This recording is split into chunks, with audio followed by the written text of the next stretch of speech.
नमस्कार, आप देख रहे हैं स्पेशल रिपोर्ट और आपके साथ हूं मैं शिखा शर्मा। तो हारी बाजी जिसे जीतना आता है, जिनका हर फॉर्मूला लगभग हिट साबित होता है, वो है पीएम मोदी। मोदी है तो कुछ भी मुमकिन है।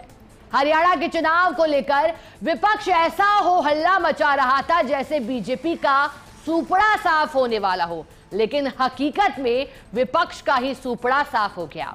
झूठ का बुलबुला ऐसा फूटा कि ना तो अग्निवीर का तीर चला और ना ही किसान, जवान और पहलवान का दाव चला। हरियाणा के साथ जम्मू कश्मीर में भी पीएम मोदी का दम दिखा। हरियाणा में जीत का ख्वाब संजोए बैठी कांग्रेस को बड़ा झटका लगा। आज हम आपको बताएंगे कि किस मोदी का जादू चला, क्या क्या बीजेपी फैक्टर्स रहे जो उनको रिकॉर्ड तोड़ जीत दे पाए। हरियाणा विधानसभा चुनाव 2024, बीजेपी 48, कांग्रेस 37 सीटें जीती, वहीं अदर्स यानी अन्यों ने 2 सीटें जीती। वहीं जम्मू कश्मीर विधानसभा चुनाव 2024 की बात करें, पहले देखिए हरियाणा विधानसभा चुनाव 2024 के नतीजे आपकी टेलीविजन स्क्रीन पर हैं। कुल 90 सीटों पर चुनाव लड़ा गया था। अब भारतीय जनता पार्टी ने बहुमत का आंकड़ा हासिल किया और उससे भी 2 सीटें ज्यादा। बहुमत का आंकड़ा जो कि 46 था, लेकिन पार्टी के खेमे में आई 48 सीटें। वहीं कांग्रेस पार्टी को 37 सीटें मिली, तो वहीं अन्य 2 सीटें पर जीत दर्ज कर पाए।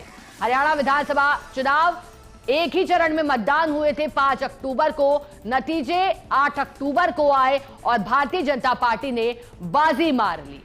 पिछली बार से 8 सीटें ज्यादा है 2019 के मुकाबले। 2019 में पार्टी को 40 सीटें मिली थी, वहीं 2024 में पार्टी ने 8 सीटें ज्यादा जीती हैं। और अब तक के इतिहास में भारतीय जनता पार्टी ऐसी पार्टी बनी है जिसने 57 साल बाद लगातार तीसरी बार सत्ता में प्रवेश किया है हरियाणा में। चलिए अब बात करते हैं जम्मू कश्मीर विधानसभा चुनाव 2024 के नतीजों की। तो एनसी प्लस कांग्रेस गठबंधन जिसे 49 सीटें मिली हैं, बीजेपी 29 सीटें, पीडीपी 3 और अदर्स 8 सीटें पर जीत हासिल की गई। तो वहीं जम्मू कश्मीर विधानसभा चुनाव को लेकर 3 चरणों में मतदान हुआ था। पहले चरण के मतदान 18 को हुए थे, 18 सितंबर, फिर 25 सितंबर और फिर 1 अक्टूबर को नतीजे 8 अक्टूबर को घोषित किए गए। जम्मू कश्मीर में कांग्रेस और नेशनल कॉन्फ्रेंस का गठबंधन हुआ था और बहुमत नेशनल कॉन्फ्रेंस और कांग्रेस पार्टी के गठबंधन को मिल गया। 49 सीटें इस गठबंधन ने हासिल की, वहीं बीजेपी ने 29 सीटें हासिल करी, पीडीपी ने 3 सीटें हासिल करी और अन्यों को 8 सीटें मिली हैं। वहीं आगे बढ़ेंगे और अब जानेंगे कि बीजेपी के जीत के 5 बड़े फैक्टर्स क्या रहे। अब देखिए, सबसे पहला जानकारी दे दें, बीजेपी की जीत के 5 बड़े फैक्टर्स। सबसे पहला है, बीजेपी ने 25 टिकट बदले और उनमें से 16 कैंडिडेट जीते। 25 में से 16 यानी कि आधे से भी ज्यादा जो टिकट बदले गए थे उन पर प्रत्याशियों ने जीत हासिल की। है बड़ा फैक्टर निकल कर आया पार्टी के लिए बहुमत दिलाने में।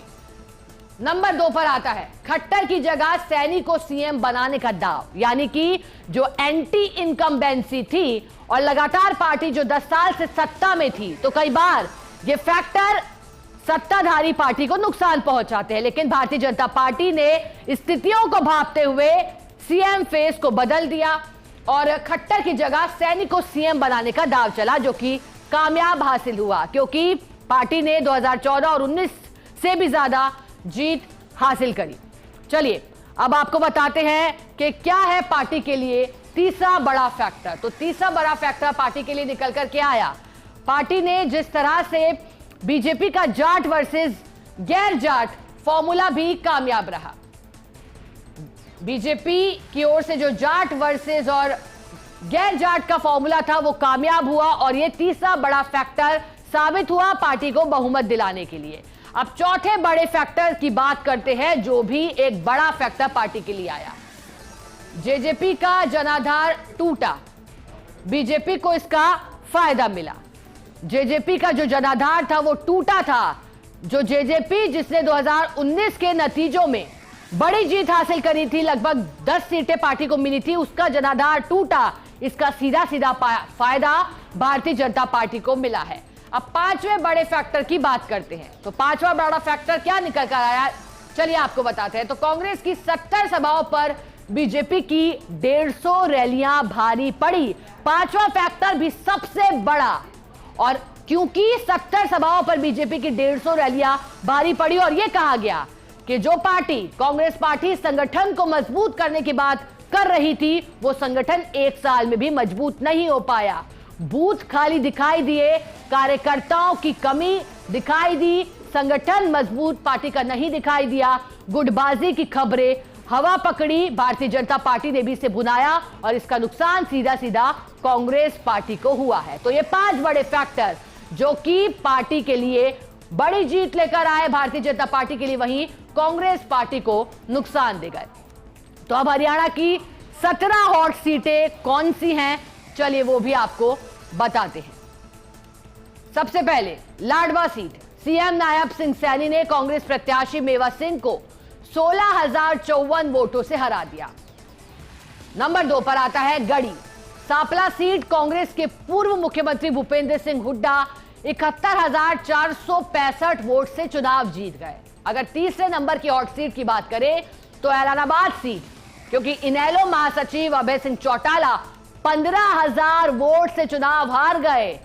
यह हॉट सीट थी और जब इनेलो के महासचिव अभय सिंह चौटाला 15,000 वोट से हारे तो फिर यह हॉट सीट भी चर्चाओं का विषय रही। अगर चौथे नंबर की हॉट सीट की बात करें तो जुलाना सीट हॉट सीट रही। कांग्रेस कैंडिडेट विनेश फोगाट ने 6,015 वोटों से जीत दर्ज की। विनेश फोगाट जो कि पहलवानी करती आई, रतन और कई तरह के मेडल विनेश फोगाट को मिले, लेकिन फिर पहलवानी से राजनीतिक करियर की शुरुआत की। कांग्रेस पार्टी से टिकट मिला, जुलाना सीट से प्रत्याशी बनाया गया और विनेश फोगाट ने 6,015 वोटों से जीत दर्ज की।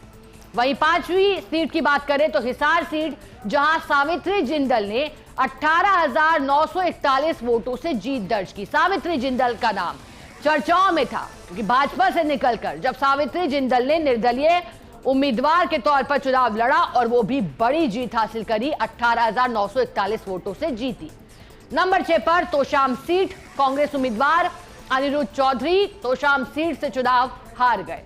अगर नंबर 7 हॉट सीट की बात करें तो होडल सीट रही, क्योंकि कांग्रेस के प्रदेश अध्यक्ष उदयभान भी हार गए। प्रदेश अध्यक्ष ये चुनाव हारे, पार्टी के लिए मंथन की बात। अगर 8वें नंबर की बात करें तो उचाना कला सीट रही। भाजपा के प्रत्याशी देवेंद्र अत्री ने सिर्फ 39 वोट से दी जीत दर्ज की। 9वें नंबर पे अंबाला कैंट सीट, चर्चाओं में रही है ये सीट हर चुनावों में। भाजपा नेता और पूर्व मंत्री अनिल विज ने 7,277 वोटों से जीत दर्ज की है। वही 10वें नंबर सीट की बात करें सिरसा सीट, तो अलापा प्रत्याशी और पूर्व मंत्री गोपाल कांडा चुनाव हार गए। 11वें नंबर की हॉट सीट रानिया सीट रही। निर्दलीय प्रत्याशी रणजीत चौटाला को अर्जुन चौटाला ने हरा दिया। नंबर 12वें पे डबवाली सीट, जहां आदित्य देवीलाल चौटाला ने दिग्विजय चौटाला को हरा दिया। वहीं 13वें नंबर पर हॉट सीट रही राई सीट, भाजपा उम्मीदवार कृष्णा गहलावत राई से जीत गई। वहीं 14वें नंबर पर हॉट सीट की बात करें तो बादशाहपुर सीट, पूर्व मंत्री और भाजपा उम्मीदवार राव नरबीर सिंह यहां से चुनाव जीत गए। 15वें नंबर पर हॉट सीट की बात करें तो पंचकुला सीट, जहां पूर्व उप मुख्यमंत्री और कांग्रेस उम्मीदवार चंद्रमोहन बिश्नोई चुनाव जीते। Hot seat number 16 Narnaund seat, Bhajpa उम्मीदवार और पूर्व मंत्री कैप्टन अभिमन्यु यहां से चुनाव हार गए। 17वें नंबर पर अटेली सीट, जहां केंद्रीय मंत्री राव इंद्रजीत की बेटी और भाजपा उम्मीदवार आरती सिंह राव चुनाव जीती। तो ये थी वो बड़ी और हॉट सीटें जो कि इस चुनावों में हॉट सीट के तौर पर और बड़ी जीत के तौर पर देखी जा रही थी। इन सीटों पर सभी की निगाहें थी। वैसे तो 90 सीटों के लिए चुनाव हुए, लेकिन इन सीटों की चर्चा सबसे अधिक हो रही थी क्योंकि कहीं ना कहीं यह भी माना जाता कि इन सीटों पर हार और जीत पार्टी के लिए बहुत बड़ी साबित हो सकती है, जीत और हार दिलाने के लिए। चलिए अब आगे बढ़ेंगे और देखेंगे कि बीजेपी ने 22 नई सीटें जीती है, तो वहीं कांग्रेस ने 15 सीटें गंवाई हैं।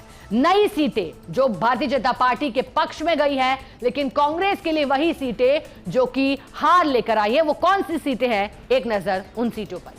तो देखिए, सबसे पहले बात करेंगे हरियाणा विधानसभा चुनाव की उन 22 नई सीटों पर जो कि पार्टी के लिए बड़ा फर्क लेकर आई और बड़ी जीत दिलाई। देखिए, बीजेपी के लिए सीटें जीती है बीजेपी ने 49, कांग्रेस ने सीटें जीती हैं 35। अब बात करेंगे नई सीटें जो पार्टी ने जीती हैं, वो है 22, यानी कि 2014 और 2019 को देखें तो 19 के बाद जब 2024 में फिर चुनाव हुए रूटीन के मुताबिक 5 साल बाद, तो 22 नई सीटें जो पार्टी को पहले नहीं मिली थी, अब उन पर भी पार्टी ने अपना प्रत्याशी उतारकर जीत हासिल करी। वहीं कांग्रेस ने नई सीटें 19 जीती, भारतीय जनता पार्टी ने जहां 22 जीती, कांग्रेस ने 19 सीटें जीती। यहां अंतर 3 सीटों का रहा। अब वही सीटें बरकरार, जो पार्टी सीटें अपनी बरकरार रख पाई, यानी कि 2019 में भी उन पर जीत दर्ज की गई थी और जब 2024 में प्रत्याशी उतारे, कईयों पर बदलाव किए गए, कईयों पर चेहरे वही रखे गए, तो ऐसे में जो सीटें बरकरार पार्टी के लिए रही वो है 27। तो वहीं कांग्रेस पार्टी 16 सीटें ही अपनी बरकरार रख पाई। यहां भी अंतर देखा जा रहा है, क्योंकि जहां 22 सीटें नई जीती है, 27 सीटें बरकरार रख पाई है, वहीं कांग्रेस नई सीटें तो सिर्फ 19 ही जीती और बरकरार अपनी सीटें 16 रख पाई, यानी कि अपनी पुरानी सीटों में भी पार्टी ने कई सीटें गंवा दी। अब बात कर रहे हैं पुरानी गंवाई सीटों पर, तो 13 भारतीय जनता पार्टी ने गंवाई, वहीं पुरानी गंवाई 15। यहां अंतर ज्यादा नहीं दिखाई देता है, सिर्फ एक सीट का अंतर है। जो पुरानी गंवाई है उनमें से है 13 और जो पुरानी गंवाई है उनमें है 15, यानी कि अंतर यहां भी ज्यादा। 2 सीटें अपनी पुरानी जो कि गढ़ माना जाती थी कांग्रेस का या भारतीय जनता पार्टी का, उसे पार्टी ने गंवा दिया। इस बार के चुनाव कई मायनों में खास थे। जहां एक तरफ कांग्रेस पार्टी किसान, अग्निवीर और पहलवानों के आंदोलन का मुद्दा बना रही थी, वहीं भारतीय जनता पार्टी ने अपनी सदी हुई रणनीति से बड़ी जीत हासिल करी और बाजी मार ली गई। चलिए आगे बढ़ेंगे और बात करेंगे बगावत करके मारी बाजी पर। और अब चलिए वो भी आपको बताते हैं कि बगावत करके जो जीत मार ले गए, क्योंकि इस पर भी नजरें थी, क्योंकि इस चुनावों में जहां एक तरफ पार्टियों के प्रत्याशी थे, वहीं ऐसे भी थे जिनको टिकट ना मिला, बगावत की, पार्टी से अलग हुए, टिकट अपने निर्दलीय के दम पर चुनाव लड़ा और जीत हासिल करी। और इसमें एक अहम बात यह भी माना जा रहा था कि इस बार के चुनाव में जो निर्दलीय उतरे हैं या फिर जो बगावत करके गए हैं, एक पार्टी से दूसरे पार्टी में आए जो निर्दलीय उतरे हैं, वो भी एक बड़ा फैक्टर इन चुनावों में साबित होंगे। अब बात कर रहे हैं जो कि बगावत करे और जीते भी। सबसे पहला नाम है इसमें सावित्री जिंदल का, जो कि हिसार से जीती हैं, बड़े वोट से जीती है सावित्री जिंदल। इनाम चर्चाओं में था क्योंकि कहीं ना कहीं इनकी गिनती सबसे अमीर महिलाओं के तौर पर भी की गई। भारतीय जनता पार्टी से निकलकर निर्दलीय चुनाव इन्होंने लड़ा, लेकिन जीत हासिल करी हिसार से। अब बात करेंगे राजेश जून, जो कि बहादुरगढ़ से जीते हैं। ये भी बगावत करके निर्दलीय ताल ठोके और फिर इन्होंने जीत हासिल करी। वहीं तीसरे नंबर पर नाम है देवेंद्र कादियान का, जो कि गन्नौर से चुनाव लड़े और बड़ी जीत हासिल करी, क्योंकि इस बार के चुनाव में माना जा रहा था कि कांग्रेस और भारतीय जनता पार्टी से जो नाराज होकर के गए हैं, जो निर्दलीय के तौर पर मैदान में उतरे हैं, वो हार जीत के लिए दोनों ही पार्टी के लिए बड़े फैक्टर साबित हो सकते हैं। चलिए वक्त तो चला एक छोटे से ब्रेक का। इस हमारी खास पेशकश में आगे और भी कुछ आंकड़े हैं, आपको दिखाएं। तो स्वागत है आप सभी का। ब्रेक के बाद हमारी इस खास पेशकश में हम बात कर रहे हैं हरियाणा और जम्मू कश्मीर को लेकर जो चुनावी नतीजे आए, आखिर क्या फैक्टर पार्टी के लिए बड़ी जीत लेकर के आए भारतीय जनता पार्टी के लिए। इससे पहले किस तरह के चुनावी नतीजे रहे हैं, अब चलिए उस पर भी बात करते हैं, क्योंकि हरियाणा में 2019 के नतीजे क्या कह रहे हैं, चलिए आपको दिखाते हैं। हरियाणा में 2019 के नतीजे क्या कह रहे हैं। बीजेपी को 40 सीटें मिली थी, कांग्रेस पार्टी को 31 और अन्य 19 पर। 2019 के नतीजे में पार्टी को 40, कांग्रेस को 31 और अन्य को 19, यानी कि भारतीय जनता पार्टी ने सीधी सीधी 8 सीटों की बढ़त 2024 के नतीजों में की है। कांग्रेस 31 से अब 37 बढ़ गई है। चलिए आगे बढ़ेंगे। तो परिसीमन के बाद जम्मू कश्मीर में सीटें, जम्मू क्षेत्र में 2014 में 37 विधानसभा सीटें थी, परिसीमन के बाद जम्मू में 43 सीटें हो गई। कश्मीर क्षेत्र में 2014 में 46 सीटें थी। परिसीमन के बाद कश्मीर में 47 सीटें हो गई। पीओके में 24 सीटें हैं जहां भी चुनाव नहीं हुए। तो परिसीमन के बाद किस तरह की स्थितियां बदली, उन पर एक नजर डालें तो पीओके में 24 सीटें हैं जहां भी चुनाव नहीं हुए। कश्मीर क्षेत्र में 2014 में 40 सीटें थी। परिसीमन के बाद अब 47 सीटें कश्मीर में हो गई। चलिए, इसी के साथ हमारी खास पेशकश में आज बस इतना ही। आप बने रहिए हमारे साथ, देखते रहें फर्स्ट इंडिया न्यूज।